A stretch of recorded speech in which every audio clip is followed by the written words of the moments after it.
The high noon stream for today, Friday afternoon. This is the fifth show of the day. We do this every day, Monday through Friday. We come on at noon right now, high noon, or as some of you complainers, sometimes we're a few minutes late. Oh, hold on, I got to sign in here. Didn't realize I needed to do that. This is the first of two streams that I do every day here on the Radio Misfits podcast platform. The first one is this one, and then the second one is Pillow Talk. Pillow Talk comes on at 9 p.m. Central Time. That airs Monday through Thursday, and it's myself and James Parker. Pillow Talk is more conversational. We get into sillier things. This one here, this is about getting you informed. This is about everything that's trending, all the headlines, hot topics, current events, whatever it is that people are talking about. In this day in particular, we try to cover it here for you. And again, we do this every Monday through Friday right here on the Radio Misfits podcast platform. Give me a second. I'm having a little computer issue with the computer that I use. Obviously there's a couple of computers in play here. Hold on, I'm sorry. All right, yeah, come on, everybody, start checking in the chat room. I need to see who's here. Hi, Jennifer. How are you? Jennifer's here. We got Jennifer accounted for. JBM is here. We got JBM. She's accounted for. She's good. Jeff Ballard is here as always. Yo, Jeff. Jeff's here. It's always good to see Jeff. I like to see the consistency there. Well, you're all consistent. Everybody. Ross is here. My guy, Ross. See, I'm filling time. Because I'm trying to connect to something. Okay. And who else is here? Rob's here. All right. Hey, you know what we can do here while I'm filling time? Because I am wondering what we're looking at out there. Let's play a little bit. America's favorite game show, Heatwave Poker. All right. Welcome to Heatwave Poker. I am your host, Pugs Moran. This is the show where every day at a specific time, typically the start of the show, we like to refresh our phones so that we get the current temperature where we are. Here's what I ask you to do. I will post up what the temperature is and where I am. And then you do the same in the chat room. So you tell me what the temperature is and where you are checking in from. High score wins, Heatwave Poker. All right, right now at 12:07 here in Highland Park, Texas. What would we be? A neighborhood of Dallas, a collar community, a sub, I don't know. We're completely surrounded by Dallas on all sides, but we're not Dallas. It is 99 degrees currently. 99 degrees. All right, so 99 degrees is the high score to beat. Let's go to the chat room for a little bit of Heatwave Poker. Okay, let's see. Leslie Collins checking in. She says it's 97 in Rockwall. That's a loser. Ross Rubio's got 96 in Dallas. That's a loser. Joe's got 92 in San Antonio. That's a loser. JBM's got 99 in Bonham. All right, that's a tie. All right, there we go. Looks like JBM and I are going to tie here. All right, let's get into today's show. There's a lot of stuff going on. First of all, before we get into today's show, I have to tell you, it is a very, very big day here. We are very excited. Oh, also, I was going to say, I thought we were. Hold on, let me look. All right, no, I don't. Parker and I are doing something on Sunday night. I thought I had some information for you on that, but it turns out I do not. Tonight's a very exciting day around here. 98 in South Lake for Jen Hernandez. Very exciting day here at the One Percenter compound. A day that me and my boy, we've been waiting for this day since last year. That's right. It's a yearly pilgrimage that we make. Although the reason we've been waiting is because we didn't get to make it last year. So it's been a while for me and the boy, but our baseball team of choice, the Chicago White Sox, are in town playing the Texas Rangers, and we are very, very excited. We can't wait. We're going to see Dylan Cease. I'm going to shave my beard. I got to completely shave it, so I just have the big Dylan Cease mustache because he's got a mustache, and he's being snubbed by Major League Baseball because he's quiet, and he's kind of like a yoga guy, and he's like really spiritual, and he doesn't really give interviews. But he's like the best pitcher at baseball. Him and Verlander are walking away with the side. Who's going to get it in the American League? Anyway, he's pitching today. So to show our support, that we recognize the best young pitcher in baseball, Dylan Cease. A whole bunch of us White Sox fans have decided to, in solidarity with him being snubbed from the All-Star game. Even though American League Pitcher of the Month 2 consecutive months. Second month in a row. June and July. And he doesn't go to the All-Star. Okay, you know what? Leads the league in strikeout. Screw you, Major League Baseball All-Star game in your stupid popularity contest. Oh, anyway, so we're all growing our mustaches. And we're very excited because Dylan is pitching tonight, and we want to look good. So here is the dilemma that my 13-year-old son is facing. These are the three choices. He doesn't know which hat to represent with. I don't know which hat to represent with. I don't know if I'm going to go with this one or the classic black one. We'll see. But, okay, so the boy wants to know, is he going to wear this one? Is this the one he goes with tonight? Dude, when you were 13, these are big decisions. All right, this one. All right, maybe he's going to do this one. Maybe he wants to be a little bit flashier. Maybe a little bit. Or maybe this one. This one is the rarity. This one is a very limited edition. It comes from a St. Patrick's game from years ago. And it's not cheap. It's not like a free giveaway hat. Look, it's a legit New Era fitted ball cap. Very nice. So we don't know. So that's big. After the show today, here's the big decision we're going to be making around here. Which hat does the boy wear? Which one does he wear to represent today? And quite frankly, folks, I got to be honest with you, because in both of our cases, my 13-year-old son and myself, the Rangers are also our team. I mean, we also watch and root for the Rangers. So it's going to be a little bit, one team has a chance, the other team doesn't. And that's how we're going into this series, okay? Not a chance to win the series or a chance to win the game. We're talking about, one team is kind of on the upswing and the other team is a little further back in their rebuild. And, the Rangers are not expecting anything from the Rangers. The Rangers right now, this is a joy. I went through this. My team, my White Sox, they're rebuilding. We're in year 4 of, I don't know, a 20-year rebuild. I don't know. But we're in year 4 of our rebuild and things were starting to look good. And then we shit the bed the first half of the season. So now we're like, we don't know what's happening. But the entire team is healthy and back together for the first time all season. The first time all season. The Chicago White Sox fielded the team that they were expected to field on opening day when the computers were spitting out shit like they're going to the World Series. This lineup is unbeatable. This lineup is ridiculous. It's a whole bunch of young under 25 superstars on this team. And they don't get the attention that, the San Diego Padres gets, or even to that matter, the Toronto Blue Jays with their young players. But trust me, we're fine. We're doing good, so we're very excited. Rangers kicked our ass yesterday, and yeah, they did. They kicked our ass 3-2. I know that's not really the definition of kicking your ass, but it just can't hit. It just can't hit. So we're very excited. What was my point? I was saying something. I don't know what it was. It's a very exciting day here today because we're going to the baseball game. We're also thinking we might go on Sunday to see Lucas Giolito. Oh, I remember my point.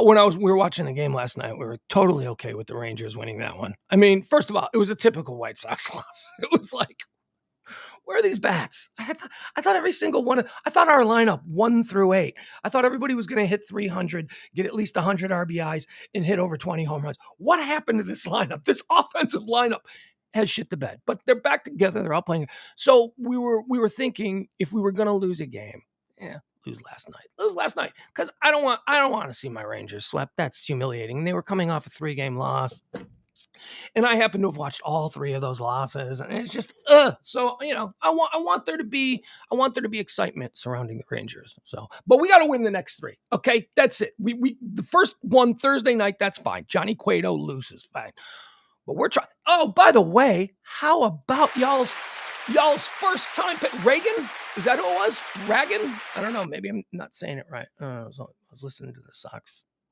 call of the game, not the Rangers call.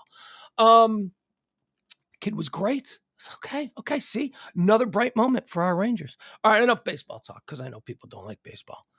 So we'll move out of that. Oh, yeah, I can tell. Don't worry. It's not going to be a whole day of baseball. As a matter of fact, there will be no more baseball talk. That's it. We're just very excited around here. You want to get the mood of the room? That's the mood of the room. All right, welcome to the High Noon Show for the 5th day of August, year of our Lord 2022. It is the 217th day of the year. There are 148 days remaining until the end of the year. So as we say around these parts, get those New Year's Eve plans stowed away.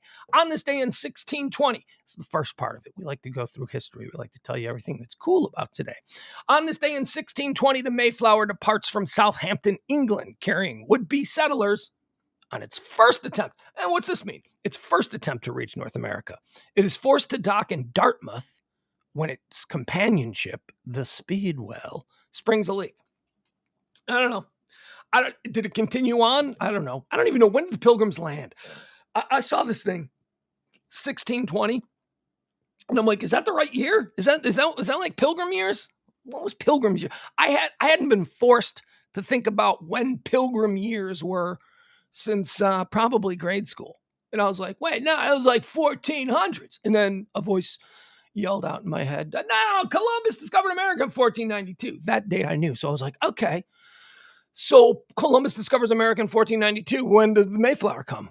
1493, 40, you know what I mean? I figured a couple of years later, word got out. On this day in 1689, the Beaver Wars, 1500 Iroquois attack Lachine in New France. I was talking about this Jason Momoa show, Frontier. That's on, I don't know what it's on. Might be on Prime. I don't know. You can find it. Do your own work. Come on, Google answers everything. So it's called Frontier. It's Jason Momoa. It's really good. He plays this Indian / white man hybrid who lives in the woods and fights in the Beaver Wars. So it's all about this. So that was going on in 1689. 1858, Cyrus Westfield and others complete the first transatlantic telegraph cable. I don't know what that means, but never really think about this, but apparently the floor of the ocean is just littered with like extension cords. It's just like really long, like in your living room, how when you get the Christmas tree out, you have to have the extent. It's like that. There's like these cables that just run, these connectors. I'd like to see a picture of it, not a real picture, but I'd like to see like an image of like all the cables that are down there. I bet you there's a lot. But we move on. 1861, the United States Army abolishes flogging. Flogging. You could whip a dude. You could hang him up. The pictures of flogging that I was looking at, because I was like, well, okay, so what is flogging? Do I need to talk about flogging? Apparently, they would hang you upside down by your feet and tie you to like a pole. So you're upside down on a pole, and then they just whip you. But in order for it to be flogging, it had to be a specific kind of whip. So there you have it. And it was outlawed. It was outlawed on this day by the United States Army in 1861. Before this day in 1861, they thought it was a good idea to beat soldiers. In 1864, during the American Civil War, the Battle of 1862. American Civil War, Battle of Baton Rouge, along the Mississippi River near Baton Rouge, Louisiana.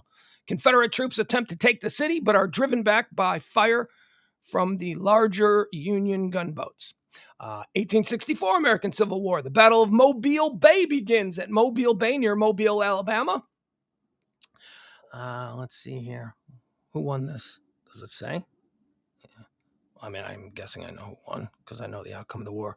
But, battles were won by the other side. American Civil War. The Battle of Mobile Bay begins at Mobile Bay near Mobile, Alabama. Admiral David Farragut leads a Union flotilla through Confederate defenses and seals off.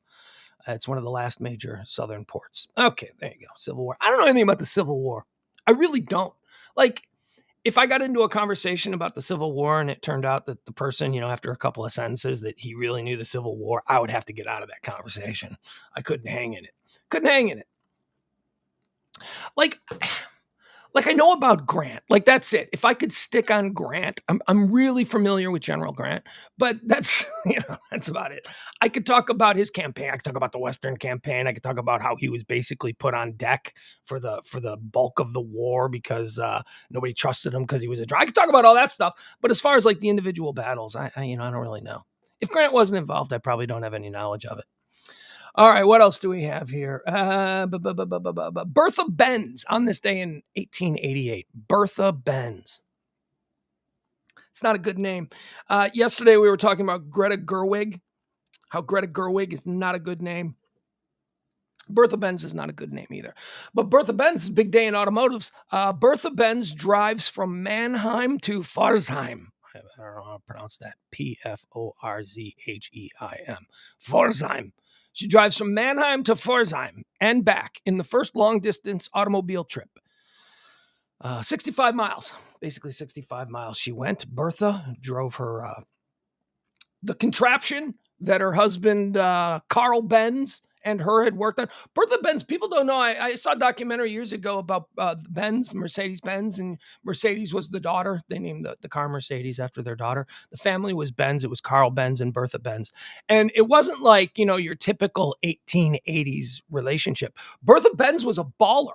I mean, look, she's driving the car. In the very first, she's the one they chose to drive the car. Back in 1888, you would think that the wife, would be in some big Victorian gown fanning herself as the men do dirty work. No, Bertha Benz, she invented brake lining for brakes. She invented all kinds of things. Bertha Benz was right there with Carl Benz every step of the way. And on this day, the first long distance car ride, Bertha Benz. In the car that they would name after their daughter, Mercedes, the Mercedes-Benz. 1957, on this day, American Bandstand, a show dedicated to the teenage baby boomers, debuted on ABC's television network. 1957, American Bandstand, that show ran forever. That show ran, I don't know, when did American Bandstand go off? If you told me American Bandstand went off the air in 1988, I'd be like, yeah, that seems right. But if you also told me American Bandstand went off the air in 2019, I'd be like, yeah, okay, probably. It's probably on some ABC Family or something for the last couple decades. I have no idea. I used to like on Saturdays. On Saturdays in Chicago, you could go directly from American Bandstand, which I want to say was on from 10 to 11 in the morning. You could go from American Bandstand directly into Soul Train, which was, for a young kid who liked music, that was pretty cool. American Bandstand right into Soul Train every Saturday morning. What else happened? 1962, apartheid. That's the headline. Nelson Mandela is jailed. He would not be released until 1990. So 1962 to 1990. Quick math, 28 years. It's a lot of time to be in jail. In 1962, American actress Marilyn Monroe is found dead at her home from a drug overdose. We talked about that yesterday, being the anniversary of her death. She was found today. 1974, during the Watergate scandal, President Richard Nixon, under orders of the United States Supreme Court. This is back when presidential administrations listened to the Supreme Court. They responded to orders from the Supreme Court and Congress, and there was accountability. President Richard Nixon, under orders of the United States Supreme Court, releases the smoking gun tape. It was recorded on the 23rd of June, 1972, clearly revealing his actions in covering up and interfering in investigations into the break-ins. His political support vanishes completely after that, on this day in 1974. On this day in 1981, President Ronald Reagan fires 11,359 striking air traffic controllers who ignored his orders for them to go back to work. I don't know much about this. I couldn't speak on the subject, but I remember when it happened. I remember it being a big deal when it happened, and I remember the grown-ups in my environment. I remember them having hot takes on it, and I remember I don't remember what they were, and I really don't know much about it, but I do remember it being a huge thing when Reagan fired all the air traffic controllers. On this day in 1981, on this day in 2012, the Wisconsin Sikh temple shooting took place in Oak Creek, Wisconsin, killing 6 victims. The perpetrator committed suicide after being wounded by police. This was the Sikh temple in Wisconsin. I don't know, somewhere wherever Oak Creek is, somewhere like just located in the middle between Chicago and Milwaukee. So like a mid-cities kind of a thing, if you're using Dallas, Fort Worth. This was the guy who hated Muslims and thought radical Islam was going to take over and destroy America. Hey, turns out different kind of radical religious fervor that seems to be taking over. So the radical, so he went there. He went to the Sikh temple to kill all the Muslims. Yeah, he didn't know that Sikhs weren't Muslims. He just saw different skin color and beards, and he just thought, I'm gonna kill all these Muslims. Yeah, they weren't Muslims. They were Sikhs, and that's a different religion. That's a whole different thing, and they're pretty peaceful, and never really had problems with the Sikhs, as far as I'm concerned. But this dummy went and killed a whole bunch of who he thought were Muslims because of the way they look. All right. Let's do some birthdays real quick. Born on this day in 1930, the most important man that ever lived. And as my partner Parker says, 1,000 years from now, he will be the one name that people remember from this era of humanity, and that is happy birthday to you, Neil Armstrong. Neil Armstrong, first human being to walk on the moon. It's a pretty good argument. Think of 1,000 years ago this is pretty much how Parker on the Pillow Talk show presents this argument. And I'm not going to disagree because I love Neil Armstrong. So, and I tend to agree with the breakdown here. 1,000 years from now, sure, very well informed and highly educated sophisticates might be able to rattle off any number of people from this era, just as someone like that in today could rattle off any number of people who lived 1,000 years ago. But you and me and the regular people, we're like King Arthur. He wasn't even real. Okay. All right. I'm out, I guess. 1,000 years. So yeah, using that criteria, Neil Armstrong being the first human being to walk on the moon, that's pretty much going to keep him. That's going to keep him in the record books for a while. For at least now, he's the first human. It's a big deal. Happy birthday, Neil Armstrong. He died in 2012. Born on this day in 1945, Lonnie Anderson, American actress. Lonnie Anderson's still alive, I'm guessing. It doesn't have a death date on there for her. So Lonnie Anderson was obviously, we all came to know Lonnie Anderson from WKRP in Cincinnati, where she played Jennifer Marlowe, I think was her name. And here's what was interesting about Lonnie Anderson in that particular era, that she became a sex symbol. She absolutely became a sex symbol. Lonnie Anderson wasn't a modern sex symbol for, let's say, 1980, when WKRP was on. She was a throwback sex symbol. We're talking about an era where we were celebrating the likes of Farrah Fawcett, Bo Derek, these types. These were the modern day sex symbols that had taken America by storm.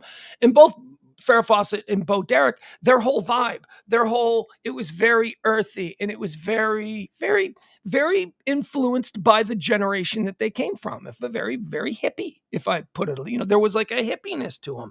That was part of their appeal, and their clothing and their dress and their hair. It all reflected exactly what a very desirable woman of 1980 might be into. Lonnie Anderson wasn't. Lonnie Anderson was throwback. She was doing pinup stuff. It was 1980, and Lonnie Anderson looks like she just walked out of a 1950s bombshell movie. Lonnie Anderson was doing a Marilyn Monroe, Jane Mansfield thing when everybody else was copying Farrah Fawcett and Bo Derek. She was interesting. She found an interesting little, kind of Lonnie Anderson. Happy birthday, Lonnie. I'm sure you're still beautiful.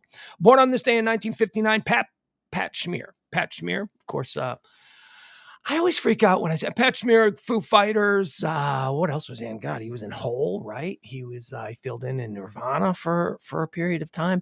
Pat Schmear is a legendary rock and roll guitarist, especially from the grunge era. I'm always stunned when I learn that he's in his 60s. I go, Pat Schmear is in his 60s. Have you seen Pat Schmear? Well, I guess you can, all you got to say, have you seen Mick Jagger? Yeah, I guess the rock and roll lifestyle keeps you young. But Pat Schmear looks like a guy who's 40, Everybody in the Foo Fighters looks like they're 40, and they're not. Pat Schmear is 60. The rest of them are all in their 50s. I don't know. Happy birthday, Pat Schmear. How about another birthday born on this day in 1962 for another Patrick Ewing, Jamaican-American basketball player and coach Patrick Ewing, born on this day in 1962. Born on this day in 1964. Here's a big one. Here's one that's sad, but also because of all of his amazing contributions to my personal life, my generation.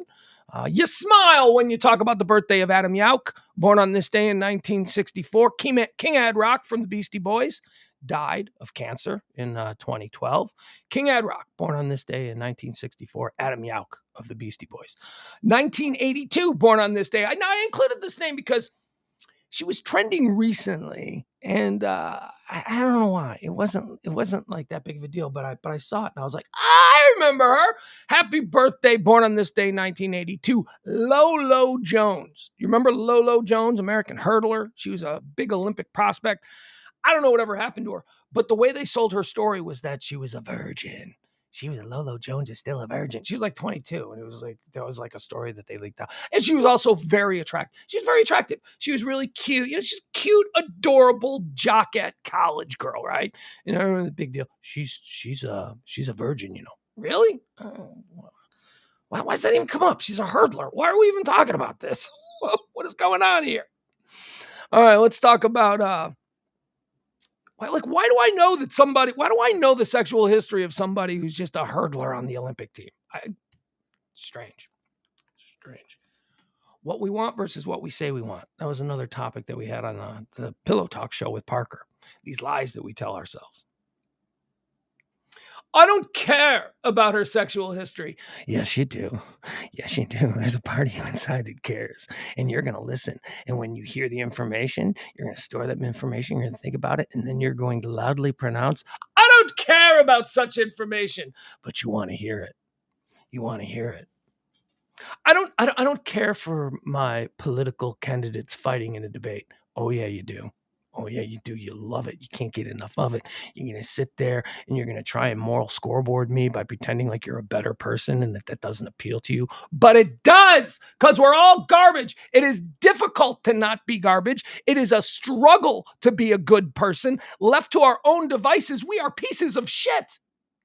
Let's get into the trending topics for today. The big one today that's trending across all platforms, economy. Apparently some numbers came out today and they're good numbers. And so people are like, I don't know, man. I still go into the Dollar Tree and see that everything's $1.25. So you know what? I really don't care how many people are employed. What I care, I'll tell you, hey, credit where credit is due. I bought gas yesterday. It was like $3.40 a gallon. Keep coming down, keep coming down, keep coming down. We're heading in the right direction. All right, so that's very good. But still, I bought some VO5 body wash from I don't know, we were at the dollar store, me and the kid. When I pick up the kid, we go to the Dollar Tree and he gets $10 and he can get 10 things. Not anymore though. He's learning about inflation. Not anymore. Now he can only get like 7 or 8 things. But so I paid like $1.25 for something that was always just $1. So it's like, okay, whatever. Payrolls increased 528,000 in July. I don't even know what that means. Much better than expected and a sign of strength for the job market. All right. What else do we have here? Here's some other numbers. Apparently, unemployment is really low. Apparently, that's good. Non-farm payrolls, don't know what that means, rose 528,000 for the month, and the unemployment rate was 3.5%, easily topping the Dow Jones estimate of 258,000 and a 3.6. All right. Wage growth also served as average hourly earnings jumped 0.5% for the month and 5.2% from a year ago.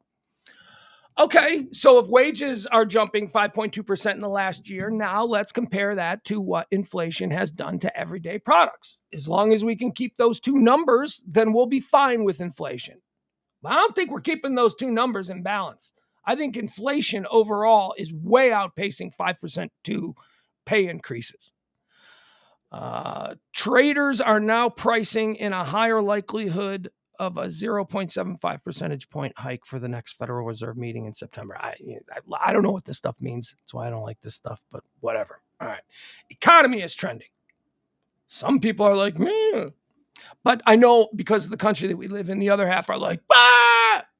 So you have people like, ah, and then the other half are like, ah, whatever. I don't know.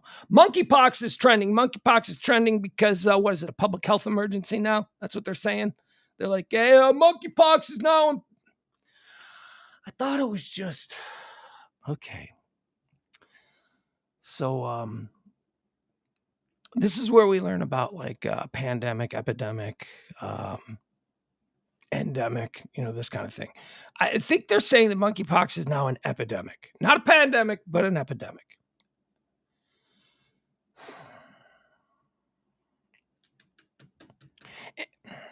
I understand what they're trying to do. I understand that, like, we just came off of a 2.5-year diet of coronavirus pandemic,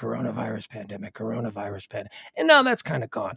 And so how do they stoke that? Whatever they connected with, because they connected with the American public, whatever they connected with in the telling of the story of the coronavirus pandemic, they are desperate to get back. They're trying to find something else. They do this. The news does this. And I can't tell right now with monkeypox if this is just the media hyping a story because it's a topic that we're familiar with because of the pandemic of recent days.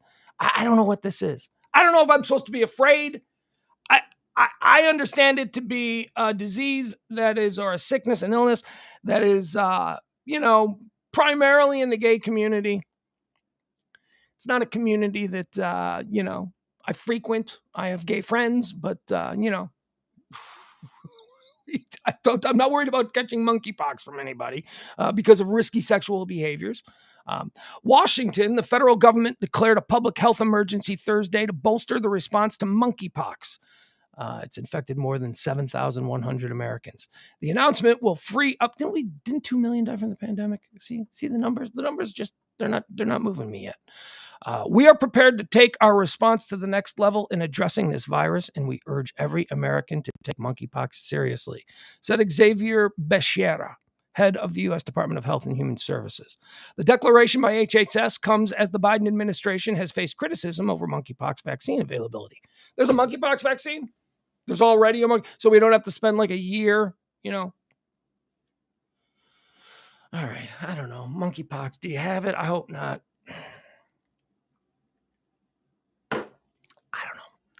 I can't get all that. I can't. The story doesn't do it for me. It's just not doing it for me. Mall of America is trending. There was an incident at the Mall of America yesterday for a short period of time. It looked like it was going to be another one of these terrible things, but it turned out to be, I always talk about the two different kinds of shootings that I look for now whenever I hear shots fired at a mall. I always think, okay, all right. Shots fired at a mall. Let's take a breath. Is this, hey, I saw you talking to my girlfriend at the club last night, bang, bang? Or is this, Allah Akbar, death to America, kind of shooting at the mall? Or is this, Trump won the election, shooting at the mall? Or is this, whatever. There are a couple of different ways, right? So I look and I try and take the context clues of the early reports, and I try and figure out what this was. Very early on in the Mall of America one, it seemed to be, it was what I'll call just ugly, everyday urban crime. Just here's the video of how it went down. And some of the things that I look for are gun, right? Like if it's a pistol, if it's a handgun or something, then I'm like, yeah, no, this isn't the really scary shit. This is just everyday American violence. But when you hear like, oh, he came in with a rifle, dude comes into a mall with a rifle, probably up to something. Well, here, I'll show you. Here's the video. We've got video of it. So we'll show you the video of the actual shooting. And I saw this video pretty early on. And that's when I was kind of like, yeah, I don't know. I think we'll show you the video. Oh, and I've got a new breaking little piece of information that just popped up on this. Okay, so it's not breaking, but it's... All right. Hold on. All right. Yeah, we'll show you. This is video. The gunman runs right past the camera. We get a really good look at him. So here we go. Here's what happened here at the Mall of America. Two groups of teens were out of the Nike store. This all happened at the Nike store. They're coming out of the Nike store and they were checking out at the cash register, and there was some kind of an altercation at the cash register between these two parties. One party left. They left the store. The other party was checking out. But as the one party left, someone from the first party doubled back and then fired 3 or 4 random shots into the store. Just whatever. Total thuggery, gangbanger bullshit, right? So here's the video. That's how it went down. Let's see, make sure we're seeing it. We are seeing it. Okay, here you go. All right, so you're gonna be looking at these people in the fort we're looking at right here. See this little girl? We're not paying attention to her. Just look at what's going on behind them. Okay, so behind them is the Nike store. Now, apparently, the dude has just run back into the store and he's about to fire off a few shots, and then he's gonna come and run right past this camera. Move it! Move it! Move it! Move it! Move it! 3 shots, and here he comes. All right, see him right here? This is him right here. This is him right here. He's going to come running right at us. Okay, so there he is. There's he stuffing the gun back in his bag, and he's running out. He's just a gangbanger trash. He's just, he's just an idiot kid who got his hands on a gun, and, now he's going to, what, you hard? You hard? It's that bullshit. Let's watch it one more time. Actually, we do see him very briefly. You see him right here? You see him right here. He's going in. See, he's got the strap there, white shirt with the strap. He's going in, and he's going to fire. He's going to be hidden behind this pole when he fires. But he fires just randomly into the store. Nobody got hurt. They didn't hit anybody.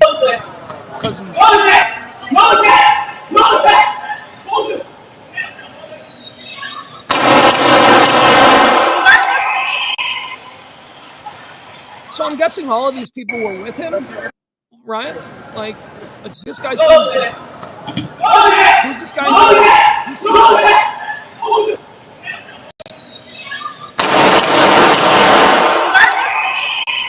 All right, throw them all in jail. Throw them all in jail. Could have killed anybody, just randomly shooting, just mayhem, just chaos, just looking to kill, because monster. Now, again, we compartmentalize these. That's urban. We have to deal with that. That's no less important than the other thing, but we're more accustomed to it because that happens every day, and it's been easily avoidable by media, by all of us, by everything. Happens all the time. It's when it happens somewhere that it's not supposed to. When it's a guy who looks like your driver's ed teacher who pulls out, I don't even what are those, an AR-15? What are those guns called? I don't even know. Some guy that looks like your driver's ed teacher walks into a mall, pulls out, and that's a whole different kind of horror because I know to avoid certain scary looking teenagers, right? I know I avoid going to places where that kind of element hangs out and where there might be beef and where I might get caught in the crossfire. I can avoid that. What I can avoid is going to see Batman at a midnight showing and have some fuckstick stand up in the middle and start killing it. That you can't avoid.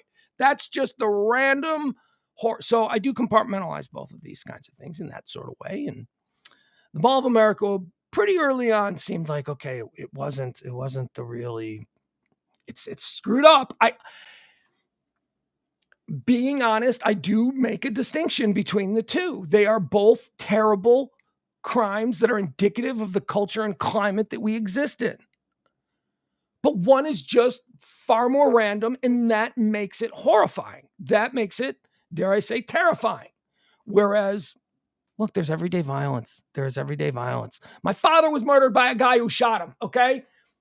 It's not lost on me. It's everyday violence.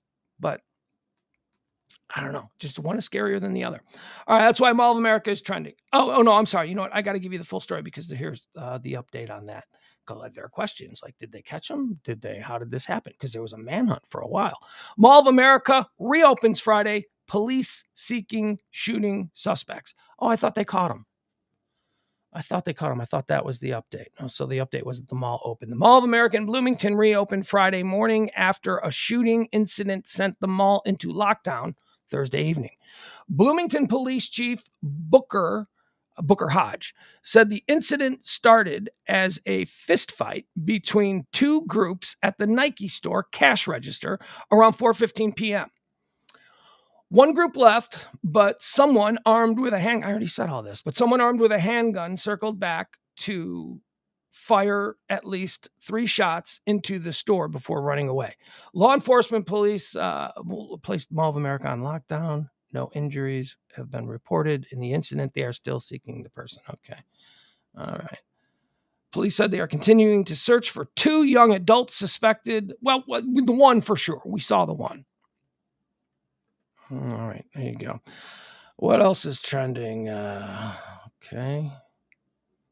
Alex Jones is trending. A jury awarded the one family yesterday. $4.1 million in compensatory damages. Okay, so there's multiple parts here. The compensatory that's a number that goes to one family, that goes to in compensatory damages. What we're waiting on here is what's known as punitive damages. Punitive damages is the number that the jury is going to come up with in order to punish him for what he has done. So the punitive damage, this is compensatory was yesterday. Punitive is the one that's expected to be big. It's the one that's expected to bankroll him or bankrupt him. We'll see. They're allowed Oh, crap. Hold on. Sorry. Hold on. I just had a cable fall out that it's not supposed to fall out.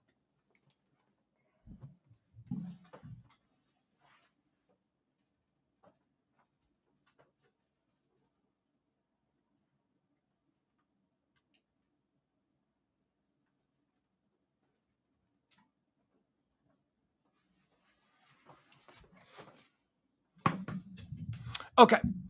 So the 4.1 million yesterday was compensatory. Okay. So that is designed to compensate the plaintiff for any just to compensate you. Look, you've been through a lot here. We're going to compensate you for your losses, for any extra measures you had. $4.1 million. There you go. Punitive, however, is when the jury gets to go, now we're going to punish this son of a bitch. Now we're going to. So that started today. The punitive portion is going on right now in the Alex Jones case. So we will see. It may be another couple of days. The Flash is trending. The Flash, we've been following the exploits of one Ezra Miller, the young actor who plays the Flash for the DC comic universe film series, The Flash and, Justice League and all that kind of stuff. The Flash movie has already been shot with Ezra Miller, even though Ezra Miller's been real trouble the last couple of months. He's spinning off the earth. He's losing his mind. They're moving forward with the movie. They're going to release it anyway. Hey, let's just roll the dice on this, kid. The movie's shot. Let's make it. And it's interesting because just a couple of months ago, people were saying that the kid who plays the Flash on the TV series is in a really good position here to just step in as the Flash in the movie series. And so they were thinking, oh, this is really good for the TV series. But yesterday they canceled the TV series. So the TV series is gone. Now the TV Flash, aka the well-behaved Flash. The well-behaved Flash is out of work, and the troubling Flash, Ezra Miller, they said, yeah, we're going to release the movie. We're going to put the movie out there. Why not? And if it's big, he'll get another 3-picture deal, and, we'll have, if we're lucky, years and years of insane Ezra Miller hijinks to pick through. Conor McGregor is trending because he's apparently retired. He says he's retiring from fighting. Okay. Hey, Conor, I love you, brother. I think you're very, very funny. I find you extremely entertaining, but I'm one of these people who know that you're 1-4 since 2016. So, all of this big talk, that you do, I'm Conor McGregor, dude, you're 1-4. So one of the great, certainly the most high profile MMA fighter of all time, without a doubt. Most money of any MMA fighter ever made. I think Conor McGregor was 1 or 2 with Lewis Hamilton as far as the wealthiest sportsman in the world last year. And it was because he sold his liquor company for $500 million and he went over $1 billion for the year. So, he was big. Conor says he's going to do movies now. It's been announced in the new Roadhouse film starring Jake Gyllenhaal. Conor McGregor is going to be in that. And, this is where I saw Conor McGregor going. This is Jason Statham. That's his career.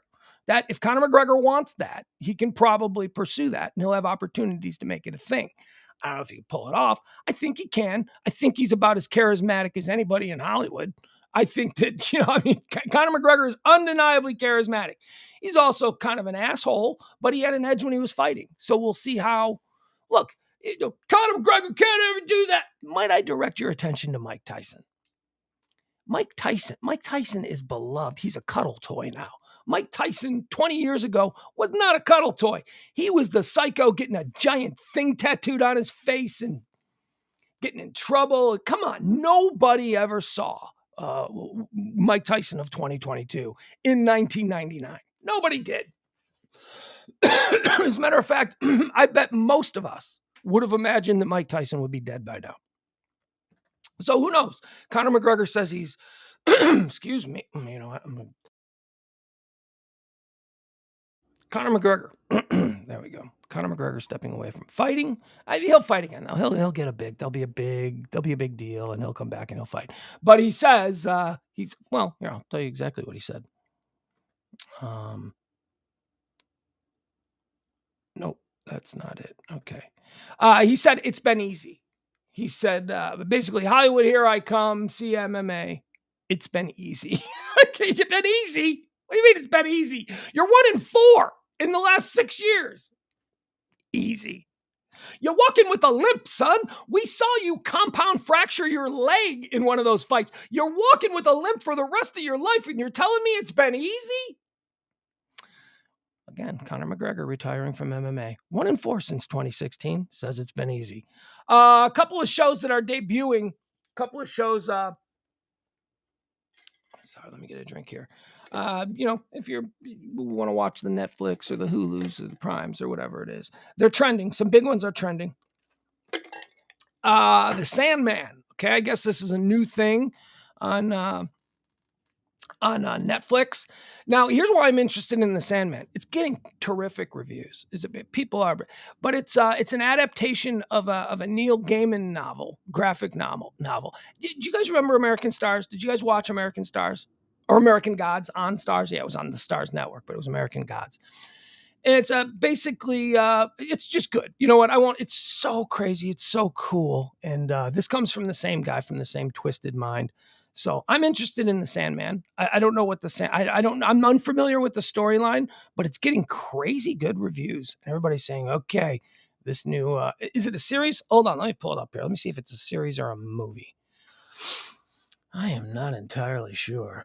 For fans and non-fans alike, Netflix's The Sandman is a dream come true.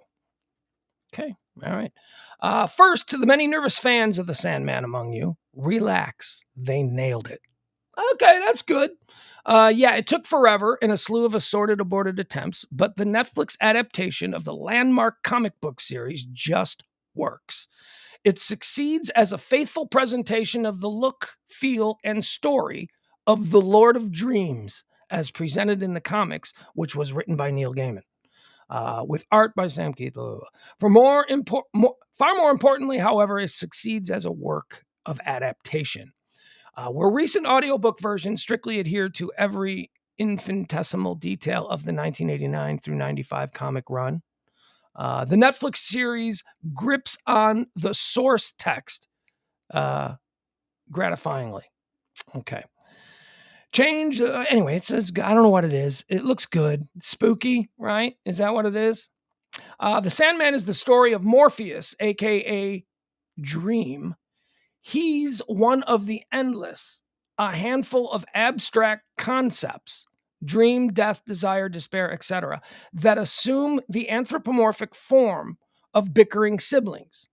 While immensely powerful and immortal, they are bound by rules and duties as they oversee aspects of human existence. Morpheus, for his part, concludes the dreaming a vast realm of adventure, delights, and horrors. Okay, so anyway, there you go, The Sandman. It's supposed to be really good, and everybody's going, it's cool, it's so good, but it's getting great reviews. Another one here that's getting really good reviews, which I think I'm probably going to watch this one tonight after we go to the baseball game. Are you a fan of the Predator series? Are you a fan? I am a big fan of the Predator series. There is a new Predator film out today. It is streaming exclusively on Hulu, and it's called Prey. And it's the latest installment of Predator. Remember the Arnold Schwarzenegger movie? Critics are roaring, it says. Critics are roaring for Prey movie, now streaming on Hulu. So here's what it does, which is very interesting. It takes the concept of the Predator, which is this alien warrior from another planet, right? And, whereas Arnold and whoever, they've had to fight him in that, wasn't Arnold and Jesse Ventura, and they had to fight him, was Wesley Snipes in it? I don't know. They had to fight him in the jungles of the Amazon, right, in the original Predator. Well, here, this takes place back in the 1800s, and the predator is fighting a tribe of Comanche warriors. Oh, yeah. Oh, tell that plot, that alone. I'm like, really? That sounds interesting. And I'll tell you why. Because remember that stupid, was Harrison Ford in this? Was it Harrison Ford movie? I don't know. Remember that stupid movie a couple of years ago called Cowboys versus Aliens, where it, supposed, what if, we have all these alien sightings now? What if there were alien sightings back in the Cowboys days? And what if there was like an alien sort of attack on Earth during the Cowboy days? I loved Cowboys and Aliens. I loved it. I know it was stupid. It seems. I loved that movie. I thought that movie was so much fun. So when you tell me that they're taking the Predator series and they're placing it back in the 1800s in the Comanche days, and it's going to be the Predator versus the Comanche, oh, I'm all for it. Yeah, a little bit of a short trailer here for it that we'll show. Just to get an idea of what it looks like, because it looks terrific. And again, just like Sandman, which is debuting on Netflix this weekend, Prey, the new movie, Prey movie, is getting just crazy good reviews. Everybody's saying it's really good, which is, odd for a Predator movie, because, you think Predator movies are, for a specific kind of dude. Okay, so here we go. Let's watch this. This is, I guess, the trailer that this isn't the full trailer. I'd actually like to see if there is a full trailer. This is just, I don't know what this is. Here we go. Okay. Make it big. All right, new on Hulu, streaming now. Prey, the latest Predator film. There's something up there.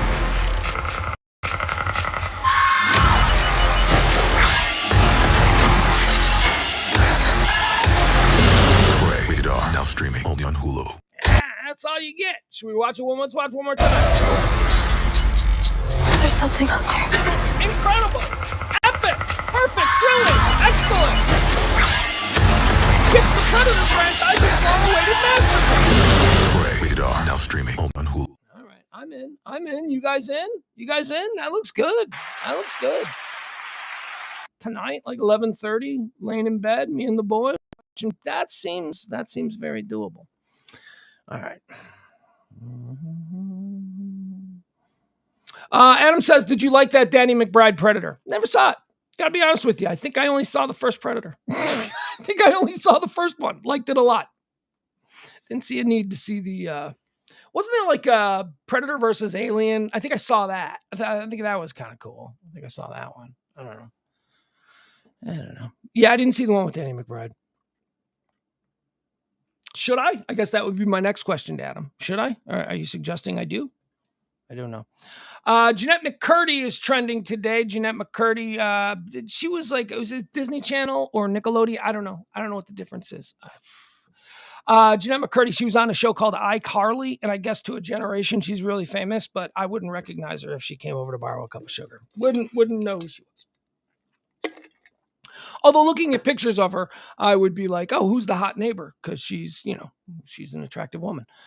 Nickelodeon, apparently, it's Nickelodeon, not Disney. This is why Jeanette McCurdy is trending with Dan Snyder. Not Dan Snyder of the Washington Commanders. Yeah, not Dan Snyder of the Washington Commanders. This is Dan Schneider. Schneider. He's trending with Jeanette McCurdy. He's the creator of iCarly, and he's like a super billionaire based on all of these insane Nickelodeon shows that he has produced. Everything. He produced everything, this guy, Dan Schneider. He is worth ridiculous amounts of money. iCarly being one of the things. He was the executive producer of like Keenan and Kel, and then Good Burger, and then he did iCarly, and then he did everything. I don't even know the names of the shows. Like Drake and Cody, all of these shows, he did all of them. So he created them all. He owns them all. But apparently he's a bit of a perv, and he worked on a lot of kids shows with a lot of young girls. And he's basically, there's been a lot of troubling stories about old Dan Schneider. But the reason I like to talk about Dan Schneider is because to people like you and me who grew up in the 80s, okay, maybe not you, maybe you're younger, maybe you're older. But if you are like me and you grew up in the 1980s, you know Dan Schneider. Dan Schneider was the fat dude and head of the class.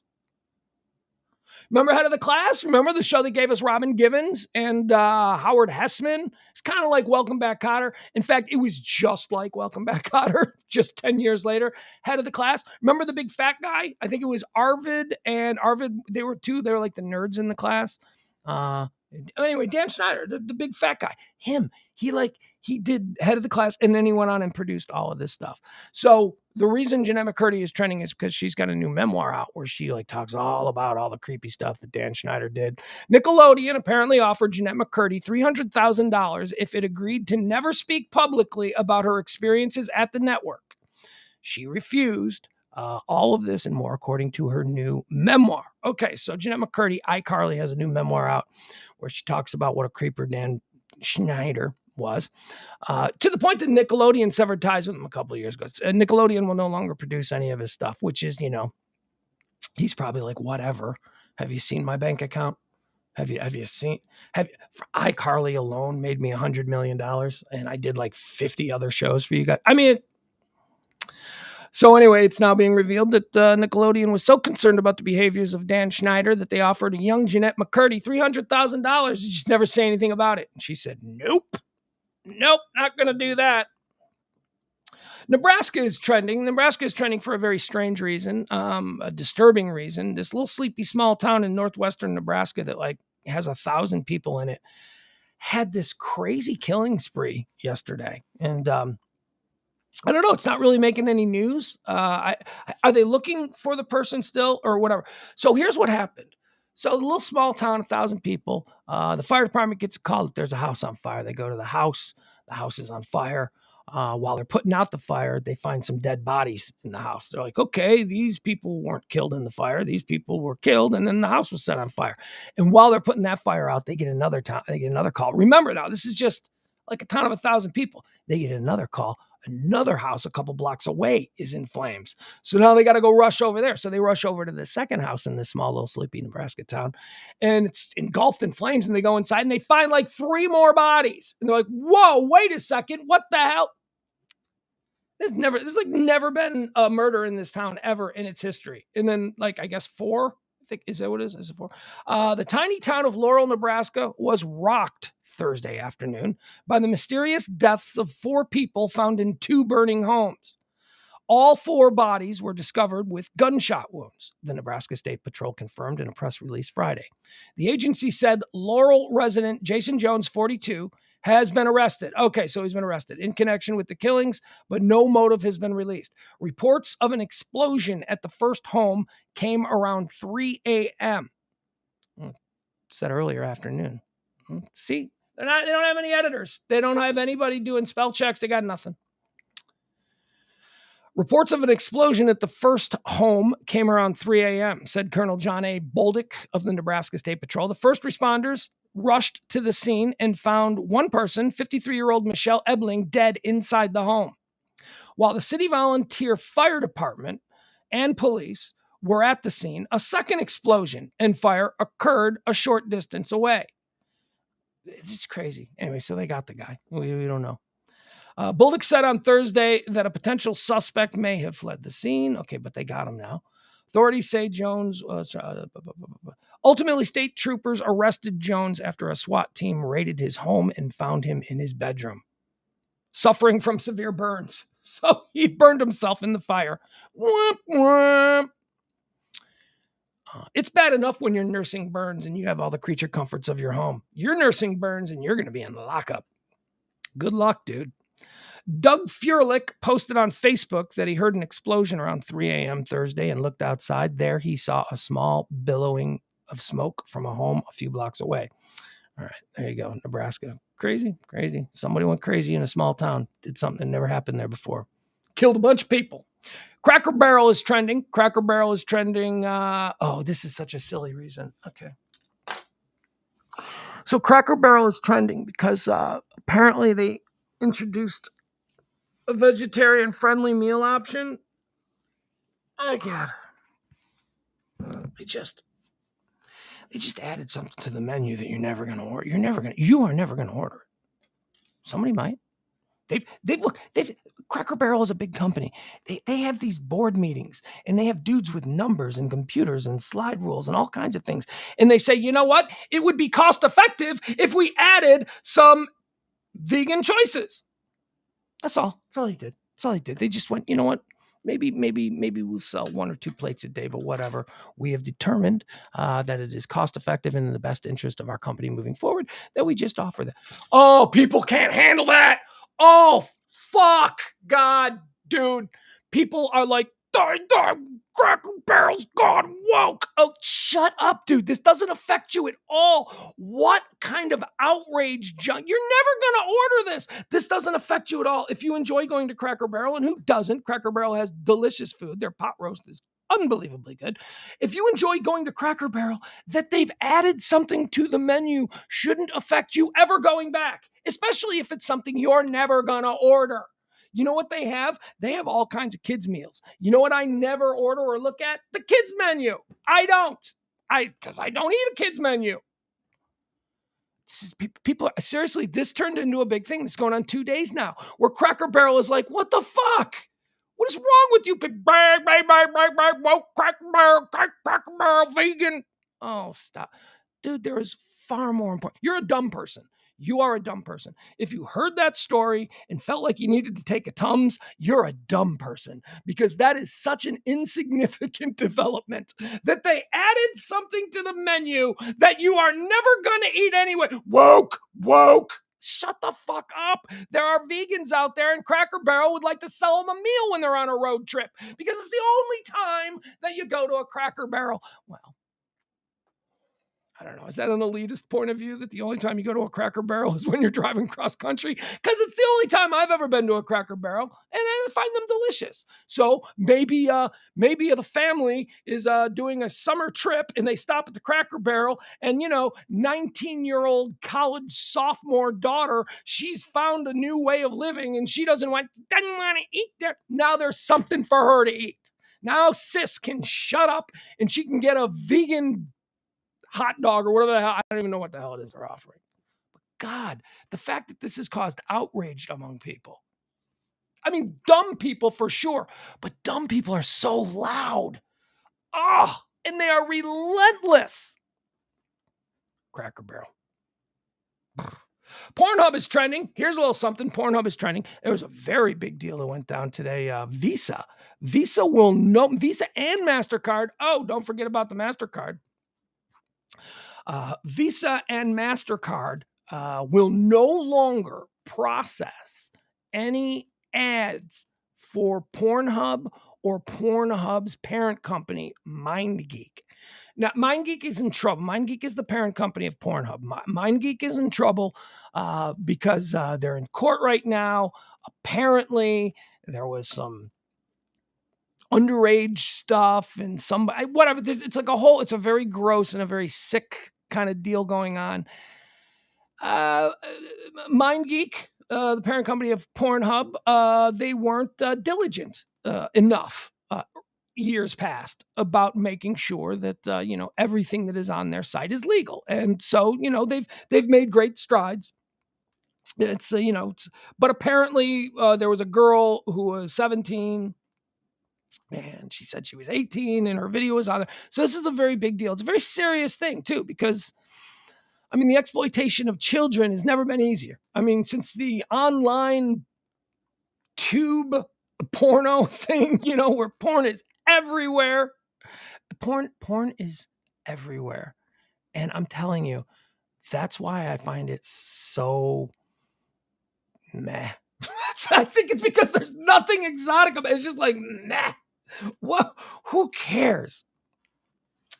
Anyway, so Visa and MasterCard are now saying that because of this court case that's going on, they will no longer, they're indefinitely suspending their business operations with MindGeek and Pornhub. Now, what does that mean? That means that, so on these sites, I guess they have pop-ups, and I imagine, for certain sketchy ass porn sites, although I don't know, is Pornhub considered a sketchy ass porn? Is there a sliding scale? Like Pornhub is one of the biggest websites in the world. It's like number 2 or 3 behind Google and Twitter, right? It's like right up there. So they got to be legit. They got to be serious because let's just forget about the content. This is big business, massive business. We're talking billions and billions of dollars, big business. So let's forget about all of the moral implications of what it is that they're peddling and just look at this from a business standpoint. How do they make all of this money? Well, they get like 1 billion visitors a month, and those 1 billion visitors see things. And the way they see things is through pop-ups, and those pop-ups are money that is given to the website. You go to the website, you get a pop-up, and somebody else is paying for that pop-up. Somebody else is paying for that advertisement. So, get you to do whatever. Go to whatever it is, porn sites. So it's probably like ED medications, right? It's like, hey, do you need ED medication? Stuff like that. It's probably pop-ups for shit like that. Well, those are paid for. You use Visa and MasterCard on those sites to pay for advertising on those. We're not going to allow it. That's not going to happen anymore. Visa and MasterCard are no longer processing advertising sales for MindGeek or Pornhub more directly. I mean, it's a bad day at the Pornhub offices. It is a bad day. They are trying to figure out how they're going to get paid now. This is like very sort of similar to the issues that like legal weed dispensaries deal with, because legal weed dispensaries can't use, even if weed is legal in the state and they're operating out in the open and, like in Illinois or California or New York or wherever, where it's legal. Even though they're operating out in the state, they can't use banks because the banks are federal. The banks, the FDIC, and weed or marijuana is illegal at the federal level. So you cannot put or claim weed money into your bank account. You can't do it. They won't do it. They won't handle it. So the weed people have had to get extremely creative in how they process and, for lack of a better word, launder their legally gotten good, their money. How do they? Because the banks won't do it. Yeah, bad day for Pornhub. Bad day for Pornhub. We're going to figure out how they're going to do this now. I mean, Visa and MasterCard control everything. They control everything. I mean, it's the everyday man's, right? Even your debit cards. Your debit card is a Visa or a not going to do it anymore. All right, here we go. Oh, this was interesting. I found that this could be the last thing, and then we'll delve in to see what has been happening in the last hour and 15 minutes or so. So apparently, smart people, and that's because I don't know, doctors or something. Smart people, they made a list. These are the 5 worst foods that could shorten your life expectancy. So there was some study that was done, and it's in here somewhere. I just don't want to read it, by some important people. Again, don't want to get into it. I just want to get into the meat of the story. And they decided they were going to decide what foods do we eat. How do the foods that we eat most routinely affect our life? Like, how do I put this? Because they did it a real interesting way. So, like, they took. Okay, so here I'll give you. They took a peanut butter and jelly sandwich. Okay, peanut butter and jelly sandwich, and they created some kind of a system where they're able to determine, does a peanut butter and jelly sandwich make you lose life expectancy, or does it make you gain life? Like if you eat a peanut butter and jelly sandwich, do you gain maybe like a couple of minutes? So here's how eating various food affects your lifespan.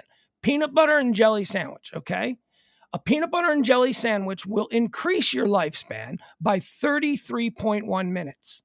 30. So if you eat peanut butter and jelly, you're getting the nutrients from it and it's keeping you alive and you're moving forward. And so basically, I mean, essentially everything that you eat should increase your lifespan. That's the whole reason why you're eating, because if you don't eat, you die. So everything should be a positive. So peanut butter and jelly sandwich, positive 33 minutes. Every time you eat one, it's an extra 33 minutes at the back end of your life. Baked salmon, 13.5 minutes. 13.5 minutes extra. If you eat baked salmon every day, every time you eat it, you are going to get 13.5 extra minutes at the end of your life, according to these doctors. A banana, how about just a banana? Also 13.5. Tomatoes, you're going to eat a tomato, 3.8 seconds. Every time you eat a tomato, you add 3.8 seconds on the back end of your life.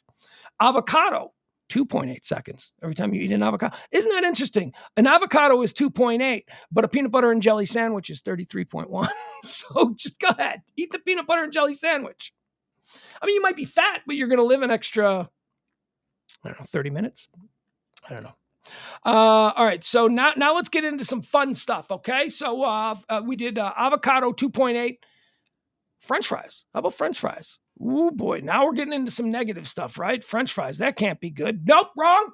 French fries, positive 1.5. Every time you eat French fries, you are adding 1.5 seconds on the back end of your life. All right.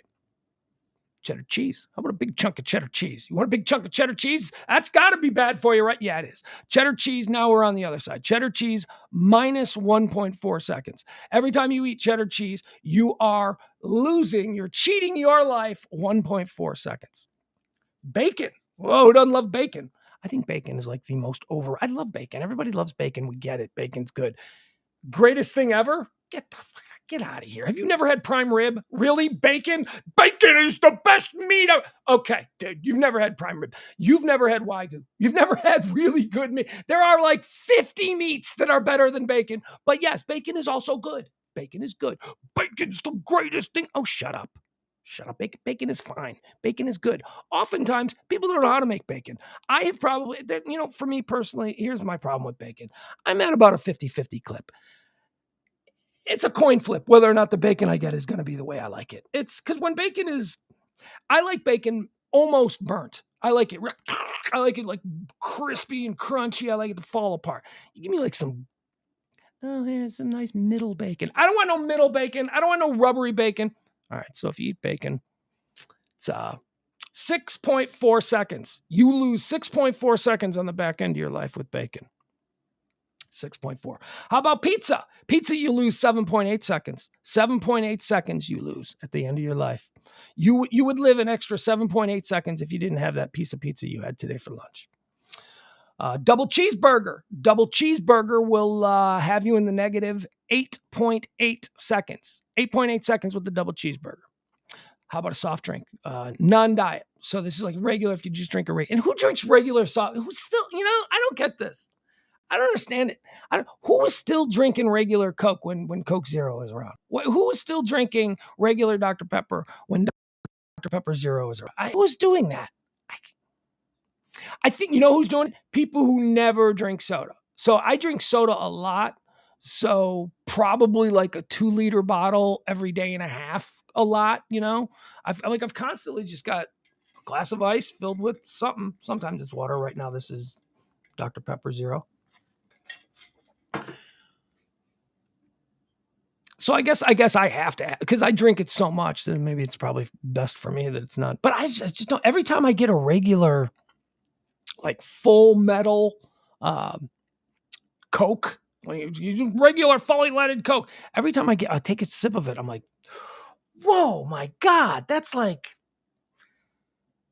eating a garbage bag filled with cotton candy. It is so sweet. It is so double cheeseburger, we talked about that. That's 8.8 seconds you lose at the back end of your life. Soft drink, 12.4 seconds at the end of your life. And the last one, this is the one that they decided was the absolute worst. The absolute worst thing that we eat on a regular basis that takes our life expectancy down the most, 36.3 seconds. We will lose on the back end of your life 36.3 seconds for every hot dog that you eat. That's right. Hot dogs are the worst. The worst. This little research that was done. So peanut butter and jelly sandwich was number one, according to the research, as the best thing. Peanut butter and jelly sandwich, that'll add 33.1 seconds to you at the end of your life. And a hot dog is going to have you losing 36.3 seconds at the end of your life. So there you have it. All right. Those are all of the things that I had prepared. Let's go over to the Twitter box. Let's see if there's anything new trending while I pull all of this up. By the way, folks, if you want to help out the show, please, your opportunities are right there at the bottom of the screen. Venmo Venmo is very important to us here. Also, Cash App, that kind of thing. Just throw a tip. If you can tip the show, we'd appreciate it. These shows, 2 shows a day, Monday through Friday, although 1 show Monday through Friday, another show every Monday through Thursday. 2 shows a day, noon and then 9 p.m. Central Time, right here at the Radio Misfits podcast platform.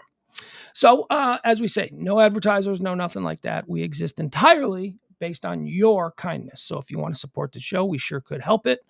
We sure could help. We sure could. Oh, man, too much coffee this morning. All right, let's see what's happening. Anyway, tip the show if you can. Thank you. Appreciate it. We're moving on. There's nothing I like less than having to ask for tips to do the show. It's fine. We're fine, but, it helps. All right, Steve Lacey is trending. Who is Steve Lacey? Steve Lacey, is he another one of these? He's one of these hip hop guys, right? That's going with normal names now? Like, I don't know. Like, are we going to have like a hip hop guy named like Phil Davidson? Hey, Phil Davidson. The new Phil Davidson dropped. That doesn't seem right. Gaza is trending. Israel was unleashing a wave of airstrikes in Gaza. It said that targeted the Islamic Jihad militant group. The Palestine Health Ministry says strikes killed 7 people and wounded 40 others. Okay, so the Israelis are bombing. Prey movie is trending. I'm telling you, this Prey movie, the latest Predator film, this is still trending and still climbing. Rolling Stone review, Prey movie drops the Predator franchise into the middle of a survivalist thriller set among the Comanches in the 1700s. And it may well be the sci-fi horror franchise's masterpiece. That comes from Rolling Stone. Rolling Stone says the new Prey is a masterpiece. Oh, Dan Schneider is trending. He was trending only sort of associated with Jeanette McCurdy, and now he's trending on his own, because he's kind of a pervy guy. Let's see.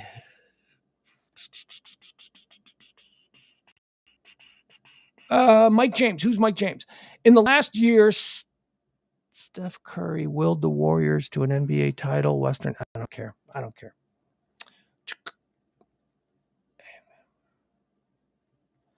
That's it. Nothing good. Oh my God.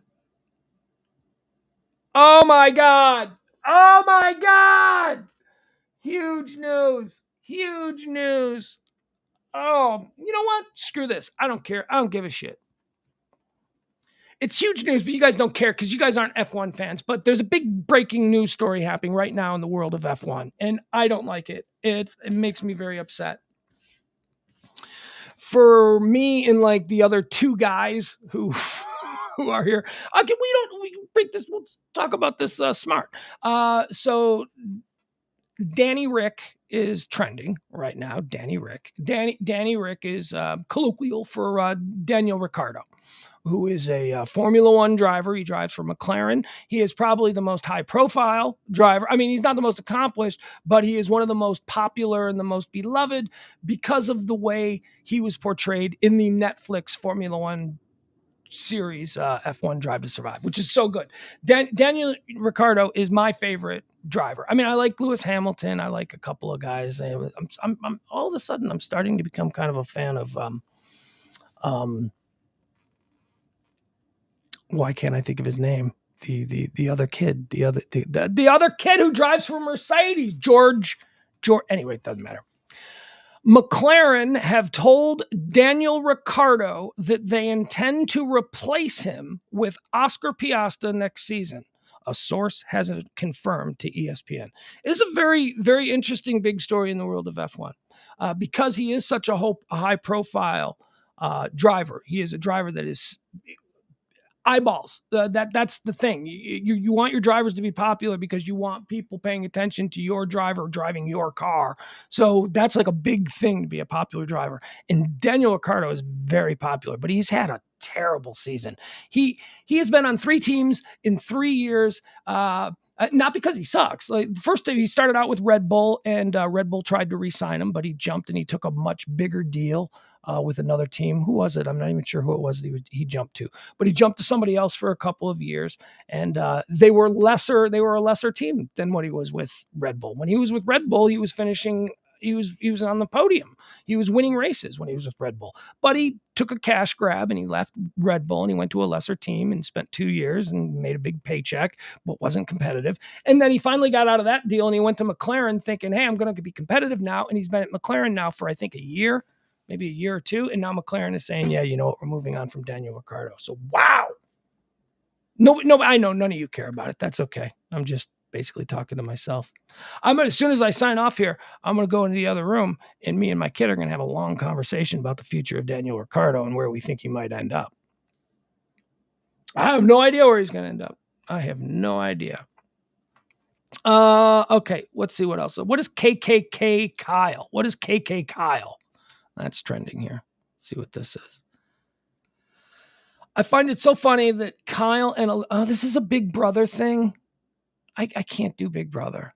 I can't. You know, there's a lot of people that like Big Brother. Big Brother. So I've never seen Big Brother, Survivor, or The Amazing Race, and all three of these shows are still on, right?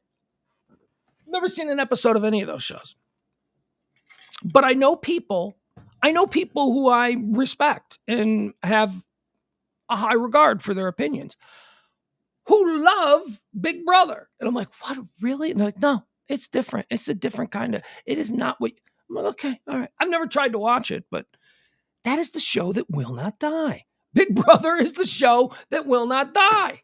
I don't know anybody, there seems to be a very loud and very dedicated following for this show, but I don't know. I've never been compelled to watch it. Papa John is trending. Oh, God, what'd he do? What'd he do? What did Papa John do? Trending again. Let's see here. Let's see what Papa John did. Okay.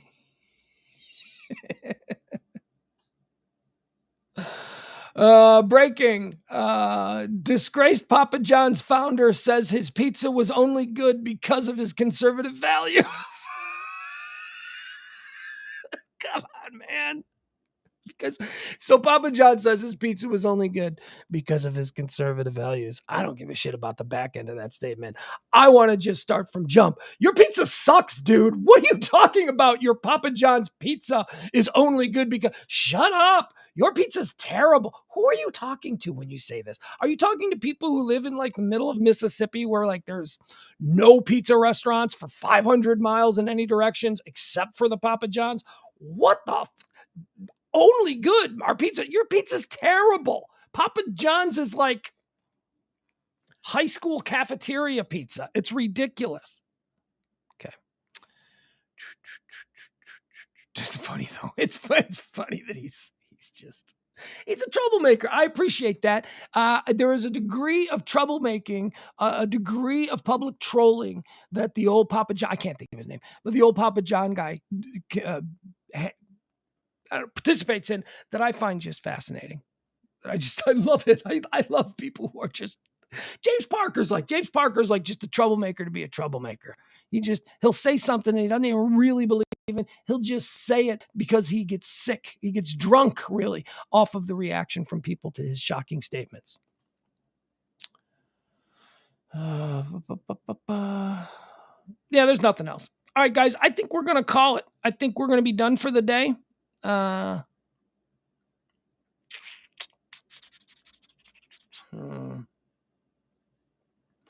Ross says, how dare you talk about high school cafeteria pizza like that? Hey, I just threw it out there as a generic statement, but if pushed once, you want to push around on this one. My high school, we used to get pizza delivered in from like really good local pizza restaurants. We had pizza boats. Those were just garbage, like pizza bread things that were cooked there. But we had these like pizza where you could get pizza from like outside sources where pick it up and deliver it. That's pretty good.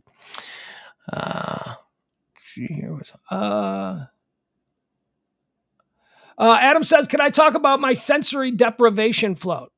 Yes, you can. Frank says, love you. I love you, Frank. There you go. You say something nice, I say something nice back. Look at that. Civilized society. That's how it works. Michael says, Pugs, what pizza do you recommend in DFW?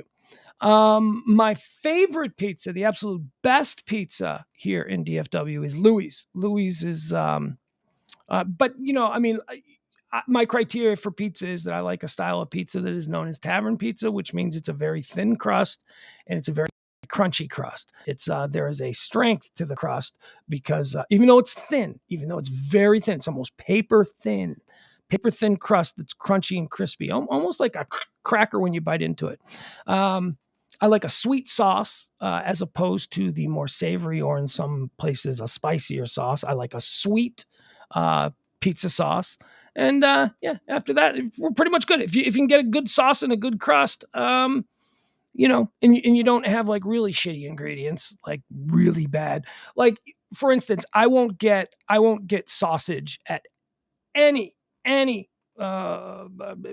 franchise pizza place. Like I would never get a Domino sausage. I'll get pepperoni because that shit's already processed.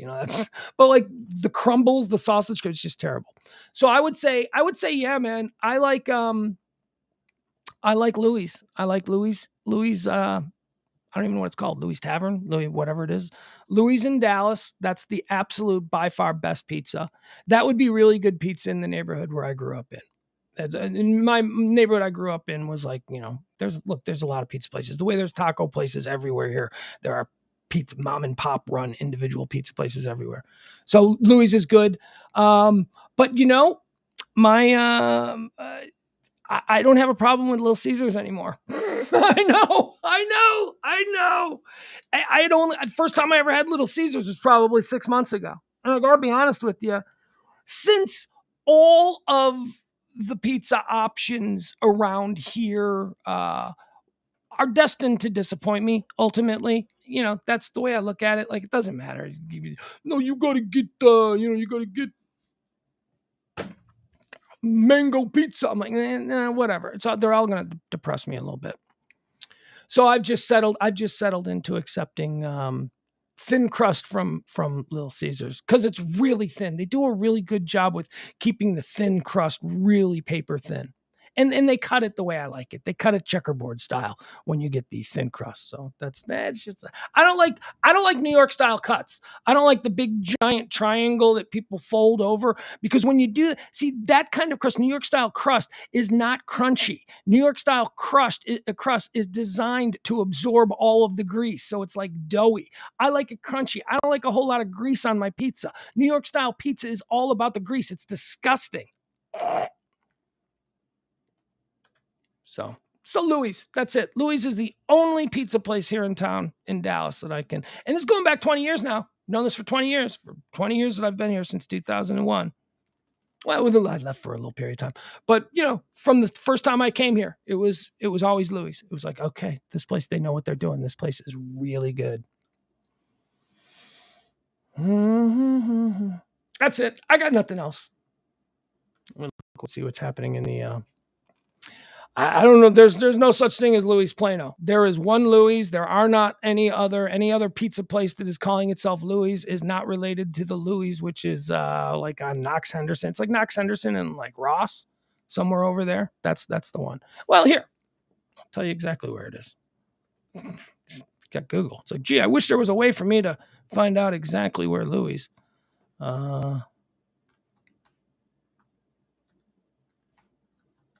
There it is. All right, spelt it wrong.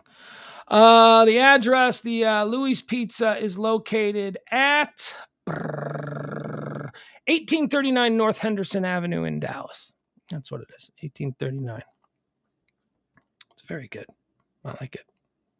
It's legit. It's legit. I come from a place that has very specific kinds of pizza, so I'm very biased about a very specific kind of pizza. Understanding that people make pizza all over the world, and pizza is good. It's like ice cream. Even bad pizza is okay. Although I'll push back on that a little bit because I've had bad pizza that is not okay. Looking at you, Papa John's. Big Bear Mountain. Why is Big Bear Mountain trending? Let's see what this is all about. Dollywood. Oh, okay. Any opportunity to talk about something Dolly's getting into?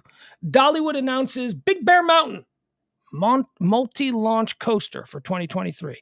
It is, so they're a big new giant roller coaster there at Dollywood called Big Bear Mountain. 3,990 feet in length, 66 feet tall, 48 miles per hour maximum speed, 20 riders, 39 inches minimum height. 39 minimum. I was going to say 39 inches maximum height. No, it's minimum. Minimum. Can't be smaller than 39. All right.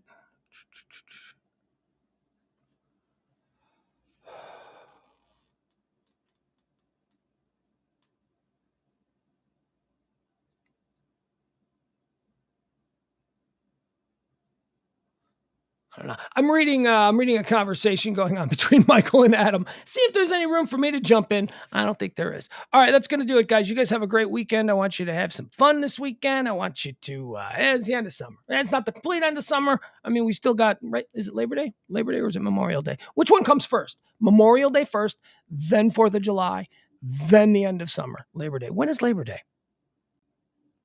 It just feels like the summer's over. My kid's going back to school this week. It's our last weekend. It's going to be a big baseball weekend for us. Baseball and air conditioning. Oh, I'm telling you, man. So it's like 100 degrees, right? Outside. And I get to go to a baseball game tonight. and there's going to be air conditioning in there. Yet I'm sure I'm still going to be able to look. Like, will it be open or closed? It'll be open, right? So the roof for tonight's game will be open, but the inside will be climate controlled. Oh, fantastic. It is always a pleasure going to Globe Life Field. Globe Life Field. What an experience. What a beautiful, beautiful stadium inside. Very excited. All right.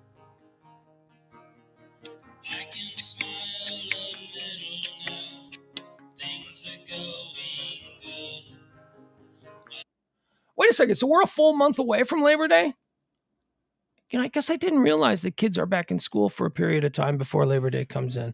I always thought kids go back to school after Labor Day. But, yeah. That is understood. All right, I got to go. Love you guys. Have a good weekend. Tip the show if you can. If you can't,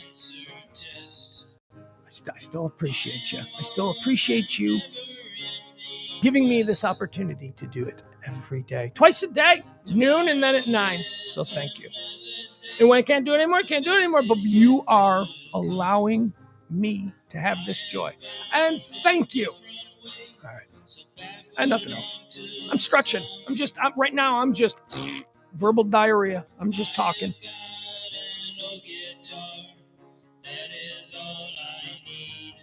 Hey, where was Jeff Glenn today? Was Jeff Glenn in here today? Sometimes I notice that people are missing. Did we have no Jeff Glenn today? All right, somebody needs to check on Jeff Glenn. I'm going back through all of the... somebody needs to check on him. Was he even here early? Yeah, there he is. Seems like he was here early on. Okay. All right, that's fine. So he was alive at some point today, so I don't have to worry. Nah, he was here earlier, JBM. He made a comment about an hour ago. Apparently, we were too boring for Jeff Glenn today. Okay, gotta go. Seriously, I'm out of things. Out of things. Tomorrow is another day.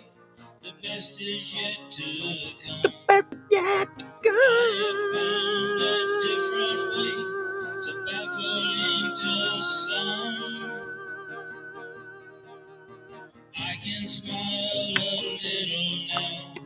Things are going good. I always had to be on guard.